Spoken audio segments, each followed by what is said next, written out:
Hi everybody, my name's Kimberly and this is Off-Road Reactions.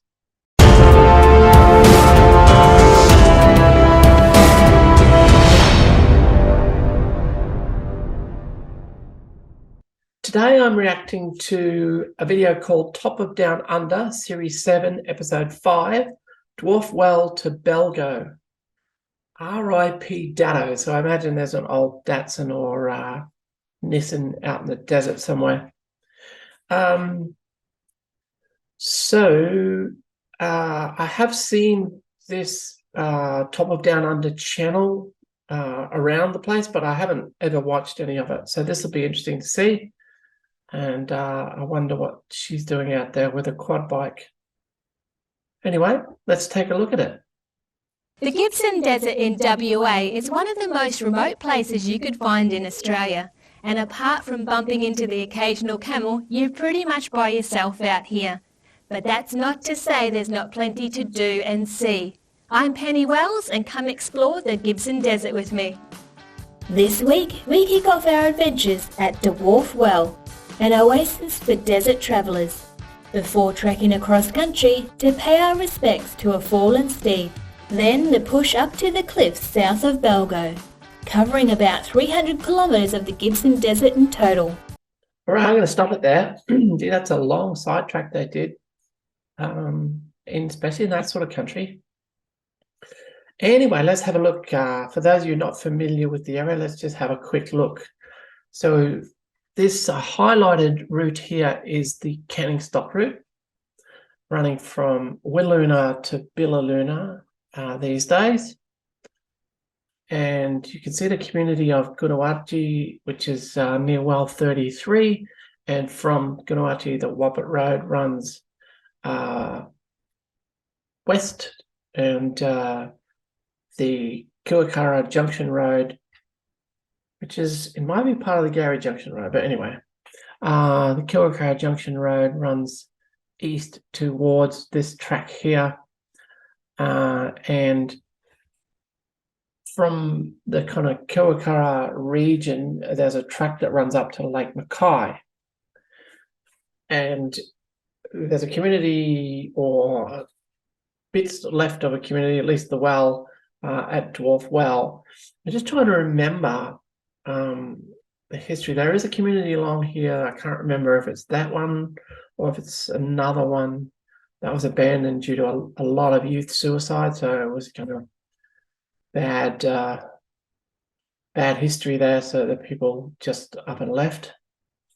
But anyway, this is a really interesting track to travel, and if you would like to travel this track and a few others, go on over to Olsen's Tours and Training, the sponsors of this channel or this video.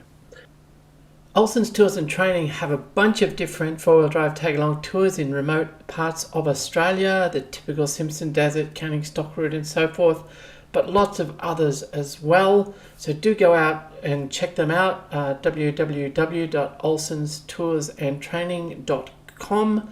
They have exciting outback adventures made just for women, which sell out very, very quickly. So I encourage you to go and check those out. Olsen's also have a Wilkinkara Pintubi trip, which takes you along this track that features in this video, as well as some other tracks. So I encourage you to go and check that out. Olsen's Tours and Training, sponsors of this video.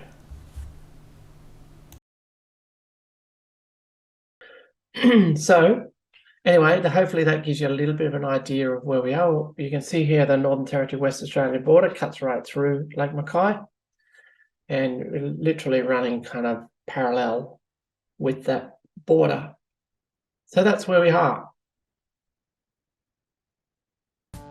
The Gibson Desert has vast undulating sand plains, dune fields and lateritic gibber plains, with a total area covering 156,000 square kilometres, which sees on average 160 mil of rain in a year. There was a note there about David Carnegie. exploring this area, and that's true. And I'm just trying to remember, I'll have to look this up for my Leichhardt stuff, but I seem to recall that it was Carnegie who found some remnants of the Leichhardt expedition, or what he assumed to be remnants of the Leichhardt expedition matchbox or something like that. So in those days, matchboxes were metal. I'll have to look it up, but I've had this recollection of something like that. This is truly remote travel, and on this trek, we did not pass another vehicle for 7 days. You will need to be extremely well prepared to travel this country.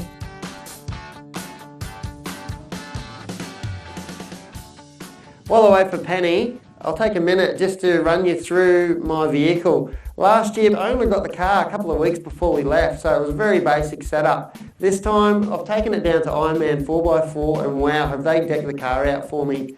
I've got a full control panel here with visible fuses so I can see if anything blows, a digital readout for my batteries so I can see what my power's doing. I've got a 240 inverter right next to it. I love my smoothies for breakfast, so I can just plug my smoothie machine. You know, I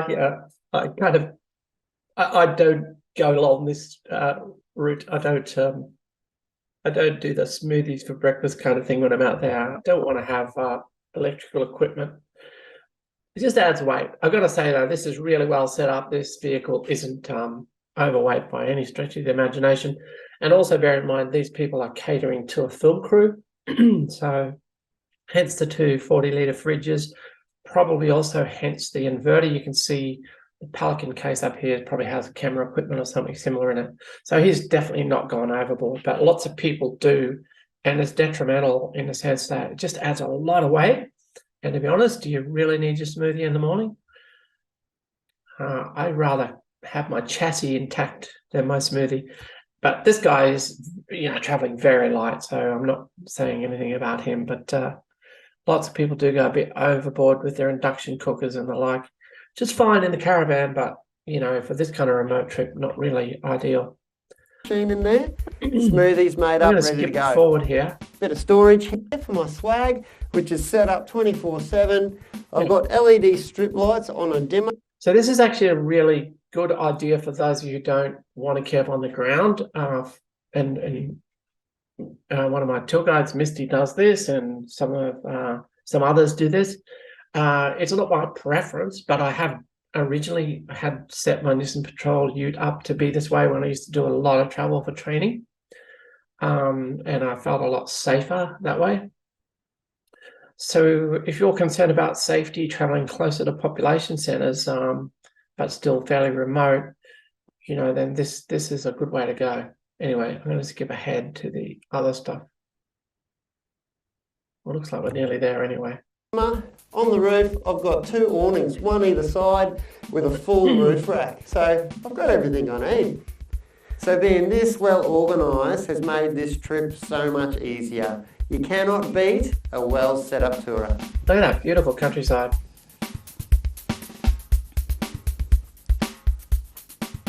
Dwarf well was originally installed in the early 80s for the people that wanted to return to the bush, the old way of living. Today, it's still a great spot to camp with its cleared spaces, can roll out a swag, have a campfire, best of all, pump up that crystal clear water, have a bath or even do some washing. It's a top spot to camp in the Gibson Desert.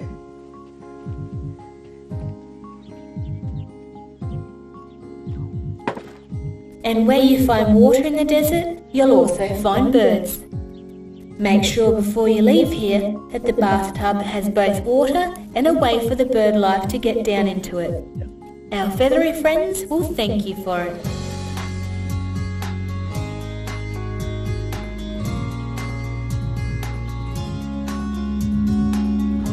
Nice kit.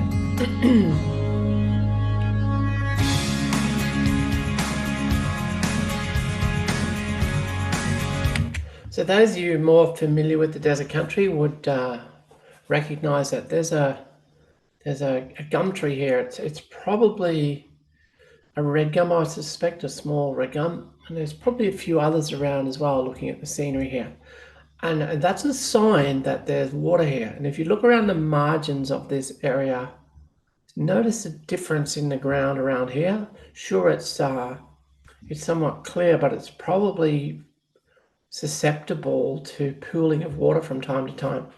So that's the reason there's underground water here, and that's the reason there's trees of this type here. You typically just get acacias, but there's a couple of gums here, and that is a good sign that there's water.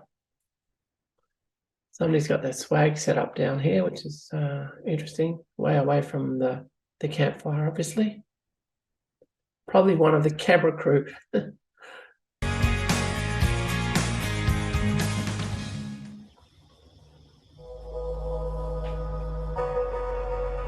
A good friend of mine gave me a recipe for pork stew. I saw her cook it up over a campfire a few weeks ago and it smelt and looked amazing. I asked her for the recipe and I'm going to give it a go. This pork stew recipe uses most ingredients that you would normally travel away with. For all the details and recipe, check our website topofdownunder.com.au.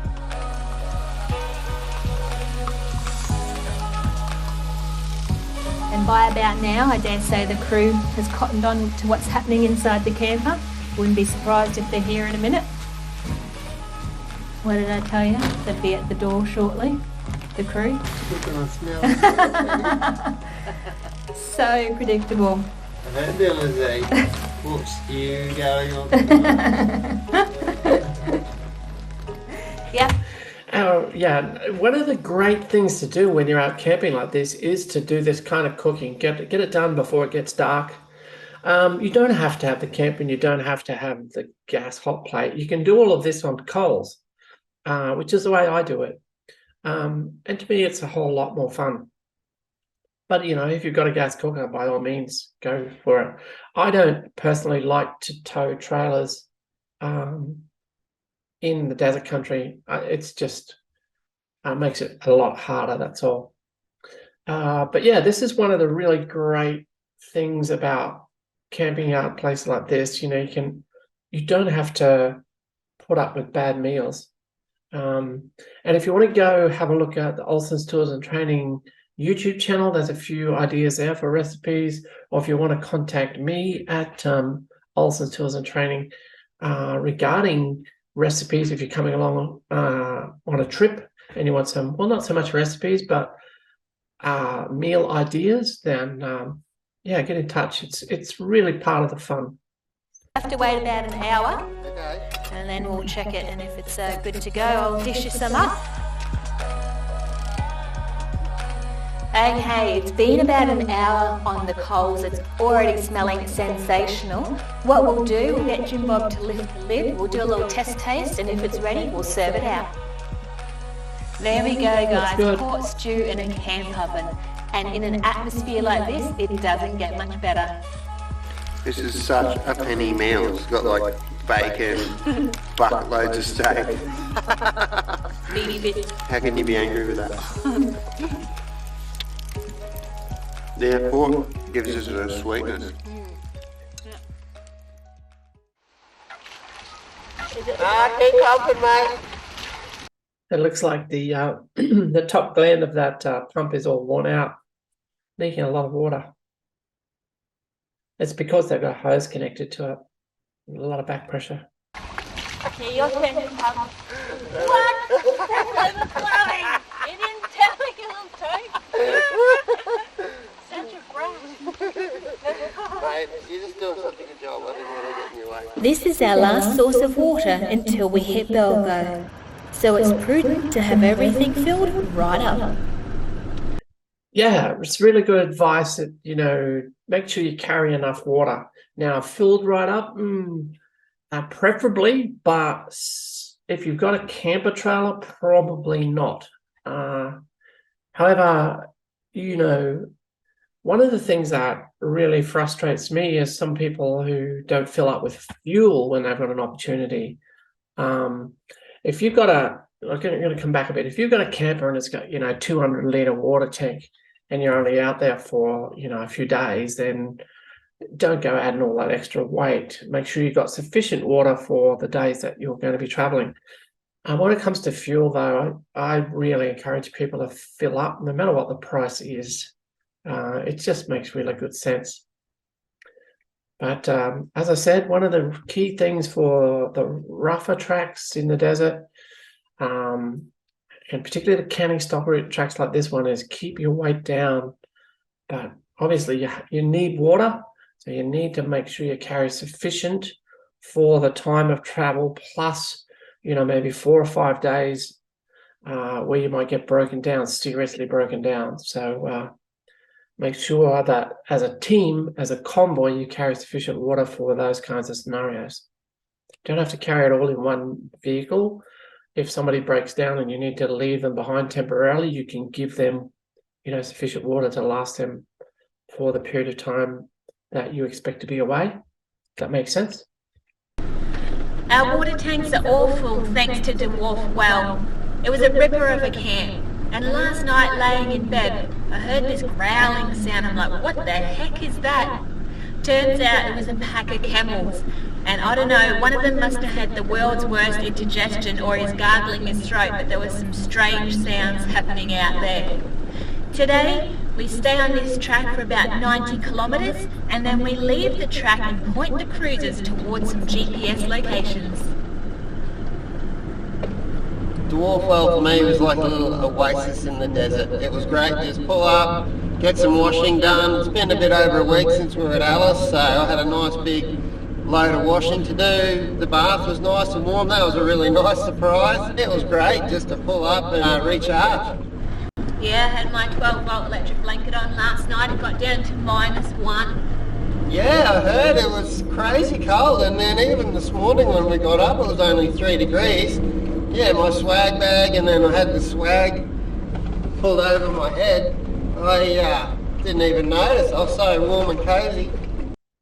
And this is a really valid point that I tried to raise with people. Now, I wouldn't have an electric blanket. She's got a camper trailer, so obviously she can do that. But, you know, this kind of arrangement this fella's got here, and even warmer than that if you can, with layers so that you can remove some of the layers if it's too warm.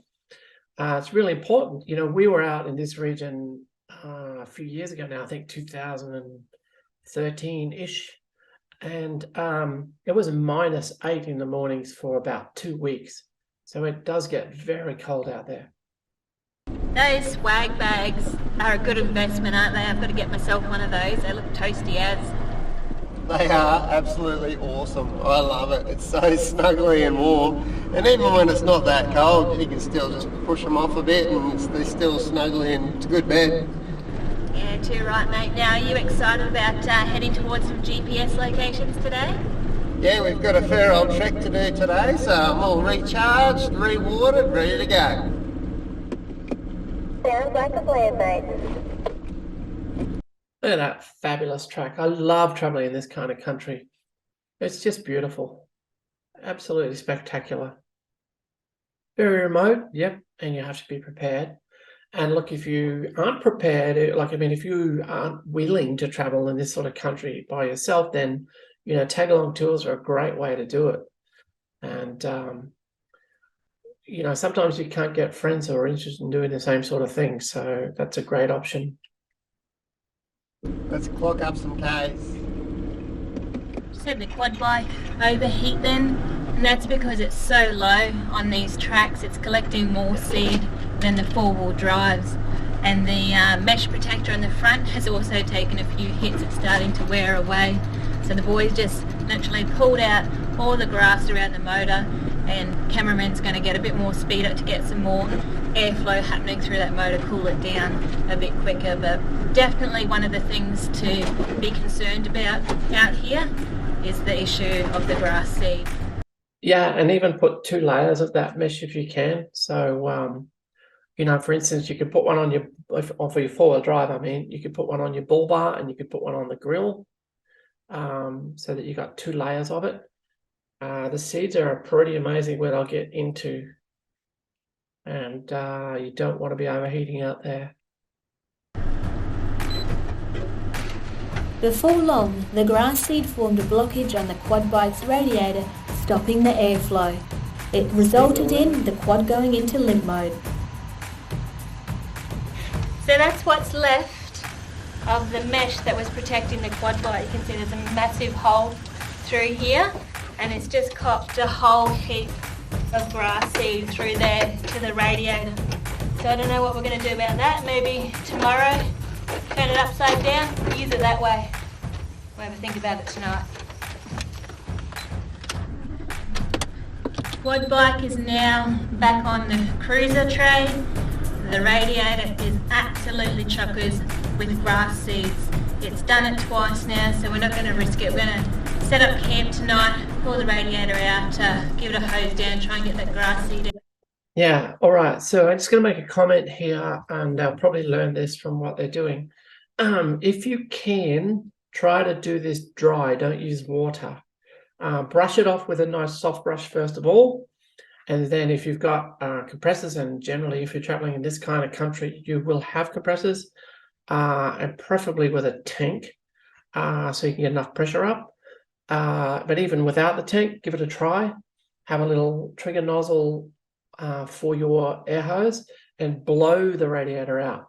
The reason is that water actually causes the seeds and the plant material to swell, and you'll find that you won't be able to get it all out. So it's better to try and do it dry if you can, but best of all to keep it out of there in the first place wherever possible. Yeah, because we need it tomorrow. We are following GPS coordinates tomorrow, so it's also a waste of water. A really key item that we need. It'll be right. We'll sort it out. Yeah, wow. Yeah. Yeah, so it's not We'll give it allowed. another blast in the morning when we can see a bit better. At least we know we're on little fix. Massive difference.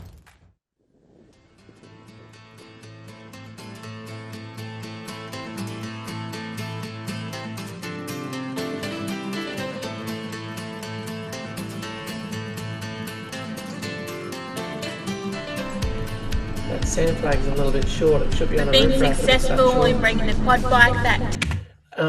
If you travel in the Simpson Desert, for instance, that length of sand flag would not be permitted to be located on the bull bar. To put it on the bull bar, you would need the 3 lengths, which is a third as long again as that.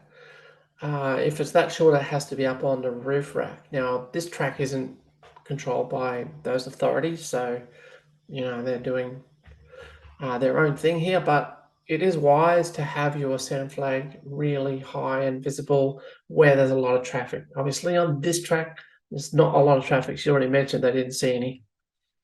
To life, we had a bit of a late night last night. The boys cleaned out all the grass seeds out of the radiator, completely took it apart and did that. This morning, it's pulled out fine. It's up in front, leading the way at the moment. We'll see how it goes. I also checked my radiator, had a few grass seeds there too, so I pulled a few handfuls out. We're still on a track at the moment, but shortly I think we'll be crossing some dunes. So Jim Bob, you're probably wondering what the heck have I got you doing in this desert on GPS locations?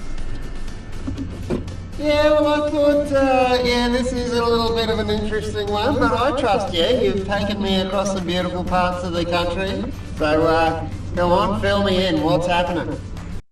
Now, this is really something that where you're allowed to do it, and you're not allowed to do it in some places, where you're allowed to do it, it is really exciting to go and find things out in the middle of nowhere.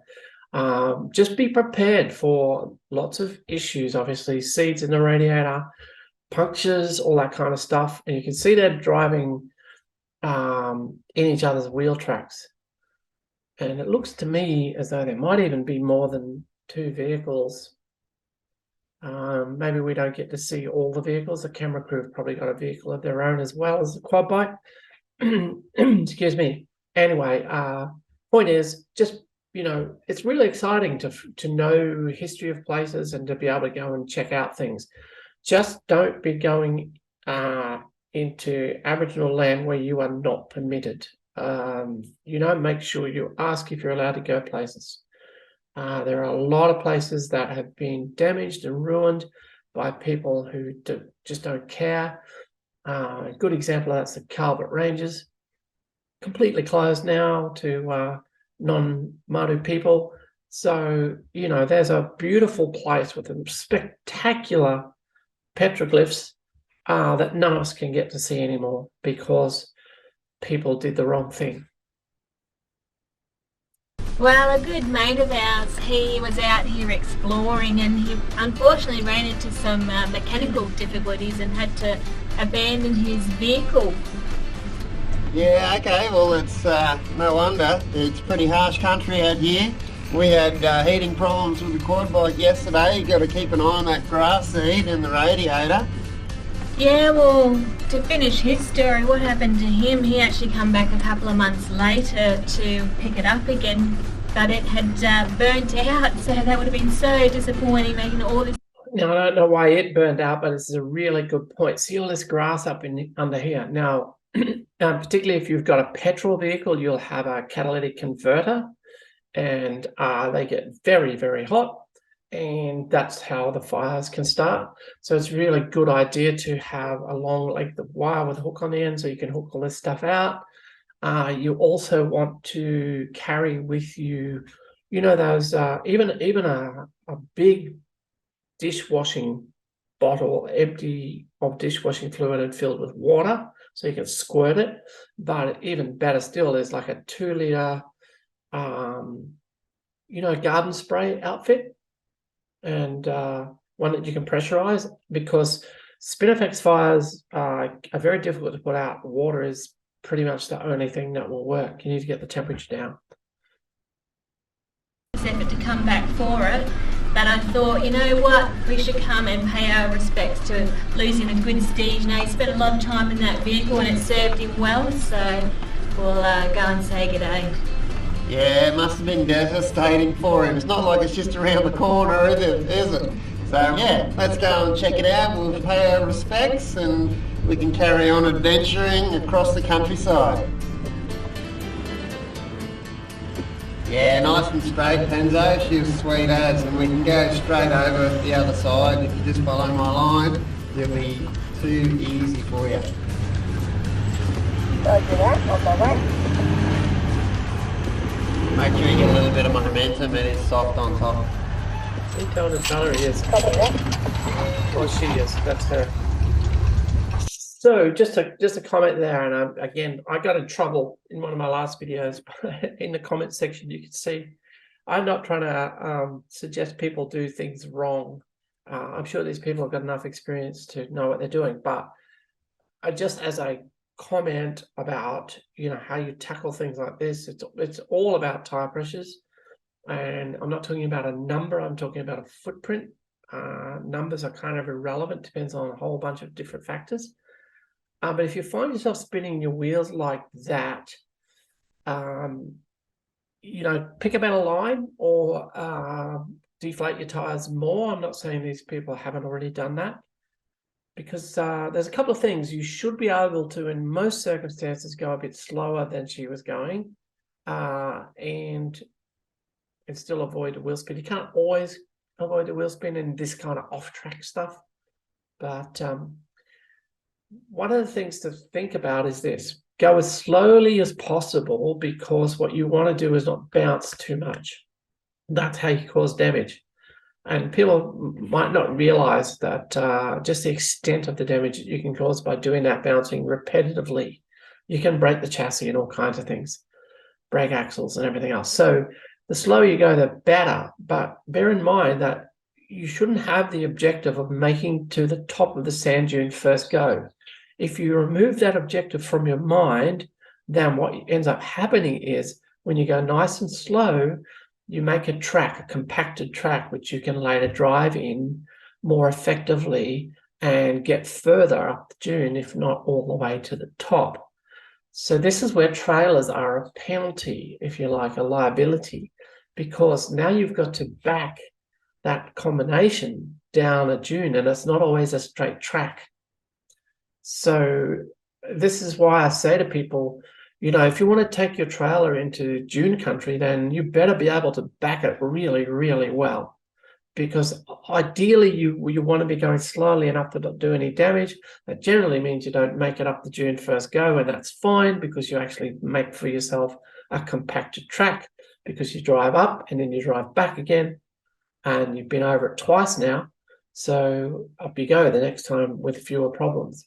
With a trailer, that's a whole lot harder to do.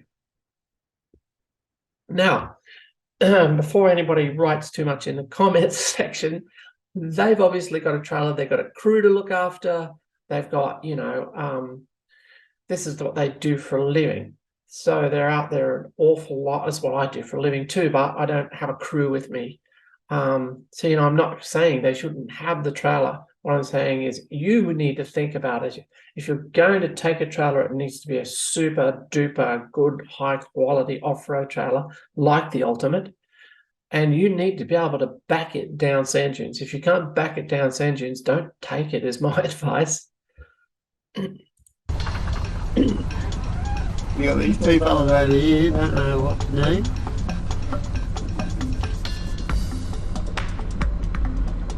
They are huge.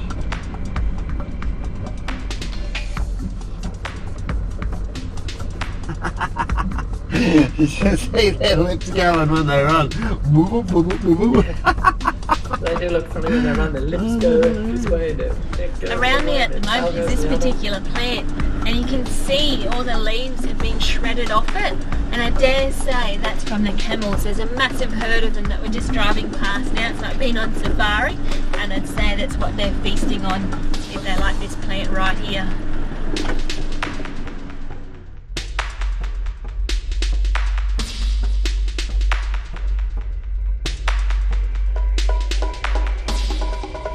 So we found a car track on the way to the Dado. This is pretty much the last dune. And it's soft as. I'll hit it double bit more.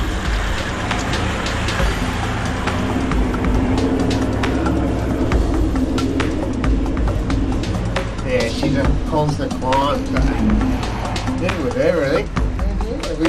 Yeah, and again, not criticizing this guy, but try and go a bit slower than that if you can. You saw how much suspension bounces, right? And overheats shock absorbers and all kinds of things. So the slower you can go. Anyway, I've talked that to death. Let's go on. He's doing perfectly fine. Turned out all right. Mate, that was a big dune. She's got to get up with the trailer. Oh, let's get back here a bit. Constant climb, so deal with everything. And yeah, we turned out all right. There, that plant, there's a few more of them. Let's go along. See them all there. This plant here, I stopped to see if I could see if it had any flowers, but it doesn't have any flowers. That plant there is a Crotalaria. It's Crotalaria cunninghamii, also known as Cunningham's bird flowers, is the common name. It gets a flower head on it, which the flowers, the individual flowers, I guess. You wouldn't know I studied biology, would you? But the inflorescence with little individual pieces, they look like little birds holding onto the stem with their beaks, hence the name bird flower. So yeah, Crotalaria cunninghamii, Cunningham's bird flower. If you're out in the desert regions, watch out for this silvery plant with this kind of style of growth, and look out for the greenish yellow flowers. Mate, that was a big dune. There's lots of them there. I was a little bit concerned there, but I dramatized right down to 12 pounds. Oh, so yeah, I just had maximum grip. Yeah, it worked out. He's narrating here, so he's, I say words that I didn't mean to say when I'm narrating as well. But I just wanted to point out, for the sake of you interested, it's actually not about grip. That's not why you're letting your tires down. Grip is actually sometimes a bit of a penalty in the sand country. What you're wanting is flotation. You want a bigger surface area to put the weight down on.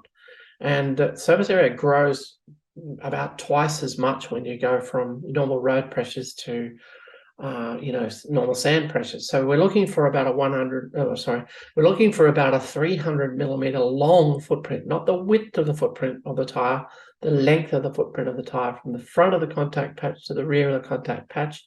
You're looking for 300 mil as a starting point. Now, he's obviously gone down from there, unless he's got a very light vehicle, because 12 psi would typically be quite a bit more than 300 mil footprint. Also, bear in mind the number of the PSI number is not important.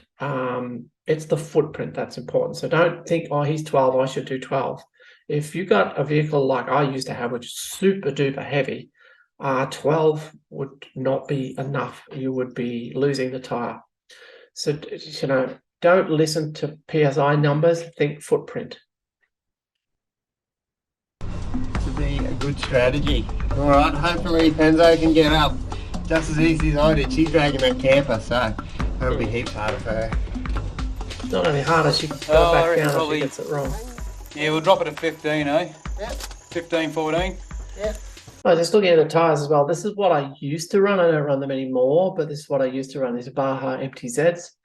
I didn't run the MTZs. I run the ATZs. So I'm wrong there. But a 4-lug AT tire is ideal for these conditions. If you don't know what a 4-lug AT tire is versus a 5-lug AT tire, a 5-lug is normal all-terrain. The Baja ATZs are a 4-lug. They have 4 thread blocks across the tire, not 5, which makes them a bit more aggressive, a bit better in the mud without the wear problems and noise of a mud tire. Penzo's the only one towing, so it's going to be twice as hard for her. She's only going to get one go at it too, so we're going to drop the tyre pressures about 15. And at the end of the day, she can't even back up for a second go with the camper on with all those bends in the track. So we'll get her as far as we can. If she can drive it, it's fantastic. If not, we'll obviously be recovering it. But I'm pretty sure she could back it, but she's got quite a bit of experience. But that's exactly the point I was talking about, right? So it's not ideal to be in a situation where you can't reverse your vehicle down the sand dune. Now, there's a ways around it, but it's a lot of pain. Give her every advantage she can have just to get as far as she can. My tyres are down pretty low, so hopefully I'll get up, but only time will tell. Alright, so we have a guest in Penny's cruiser. That's Jimbo. Hello. He's come for the ride. He's just done this hill, so he's going to walk me through.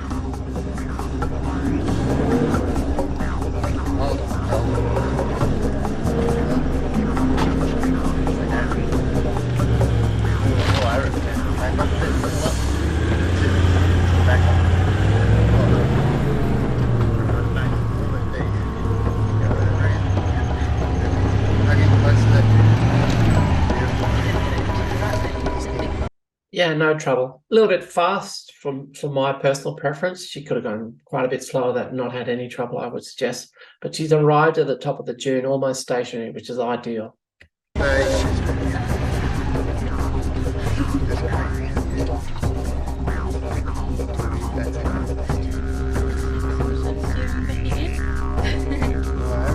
Yeah.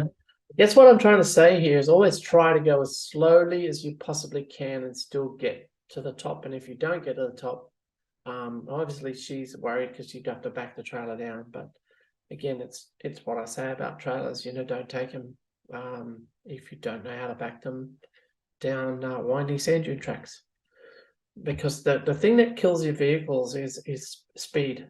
Going over these bumps, what happens is the springs compress to the point where they actually bind, or if you've got airbags, which she has, the airbags put a hell of a lot of stress on the chassis. Woo-hoo! Woo-hoo! Well done. Mate, you nailed it. Go team today. You absolutely nailed it, Penzo. Thanks, mate. I think this might be our last major sand dune before we reach our Yep, we're straight up the gully now. destination. Sweet as, thank you. I'm going to jump ahead from here because they're obviously just going to go and find a old ruined car in the desert. Let's just jump ahead a bit. It's so good when you've been trekking through dunes and finding trails and following the GPS just to get close to your target. It's pretty awesome. So there's the old bit Bento. about car. Let's just run I along think I and can see see something through the trees. where we get to Yep. after this. A fire hazard, so make sure you're vigilant with cleaning out that grass seed. Absolutely. Now I can only imagine the owner's devastation when he came to retrieve his vehicle only to find it burnt out for whatever reason. Now it wasn't malicious damage here, we're literally 25 kilometres from a road, we're in the middle of nowhere. Your biggest risks out here are fire hazard, followed closely by mechanical failure. So make sure you do your prep work, guys, and don't become a statistic. We will probably be the last people to see this vehicle. We literally are in the middle of Australia. I don't know. I think I'll go and visit it one day if it's still there. Assuming I'm allowed to. It's 2017, it's a while ago. Only fitting to leave a little memento to say we were here and that we paid our respects. To read the story behind the Daddo's demise, check out the adventures of William and Judith Kempton. Their blogs can be... Now. All right. Willem Kempton. No, Willem. Well, I knew Willem. He's now no longer with us. He died last year, I believe, from memory. Willem did some amazing travels, initially in a little Suzuki or a Daihatsu, something like that. Willem Kempton is famous for the travels that he's done. I wonder if that website's still up, if somebody's keeping it up on his behalf. So now I know who it is. I know why he was out there. He would go and explore all over the place. Oh, rest in peace, Willem. It was great to have known you. be found at kempton.id.au.